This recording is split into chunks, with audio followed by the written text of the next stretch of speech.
Happy birthday Sagittarius 2025ရဲ့နောက်ဆုံးလလေးပေါ့နော်စကြည်ရဟုတ်ပြီစာကြည့်စီစဉ်မှာဘာတွေဖြစ်ပေါ်မလဲပေါ့နော်ဒါရဲ့ left message လေးကြည့်ပြပါမယ် left message ကြည့်ပြီးမှာပေါ့နော်ဒါပေမဲ့ကက်ကပါတဲ့အတိုင်းကြည့်ပြပါမယ်ကက်ကပါတွေပြောလဲပေါ့နော်ထိုင်ကြရင် left message တာကြည့်ရလေအရင်တစ်ခေါက်တော့ကလေ Ace ရဲ့ energy တွေရတယ်ပေါ့နော်ဒီခေါက်ကကဲတဲ့ဟိုတဲ့စောင့်ကြည့်နေတဲ့လူရှိရဲ့တဲ့ crash တော့လကောက်ကိုနဲ့အနေဝေးတဲ့လူတော့လကောက်နောက်မှ ace တော့လကောက်တဲ့ဟိုစောင့်ကြည့်နေတဲ့လူရှိရဲ့တဲ့ဒါပေမဲ့ဘယ်ဟာမှအရင်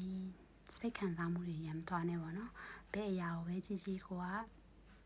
အမြင်တိုင်းကြည့်ပါပြီးတော့ကိုလုံးမဲ့အရာပေါ်မှာ focus ထားပါမျက်မှန်စိတ်မတက်ထားနေပါတော့အဓိကပြောချင်တာတော့မျက်မှန်စိတ်မတက်ထားပါနဲ့သုံးဖက်မြင်နဲ့ကြည့်ပါလို့မှချက်ထားပါတယ် sunglass နောက်တစ်ခါပတ်ပြောမလဲနော်နောက်တစ်ခါကြည့်ပြပါမယ်အချစ်ရေးပါလား wearing ring union ဖြစ်တော့မယ်ပေါ့နော်တချို့တွေ union ဖြစ်တော့မယ်တချို့တွေ union ဖြစ်လို့ဒီလိုစိတ်ဆက်ကြောင်းလန်းတာတွေရှိနေတယ်ပေါ့နော်တချို့ဆိုလို့ရှိရင်လည်း soul connection တွေပြန်ရတာမျိုး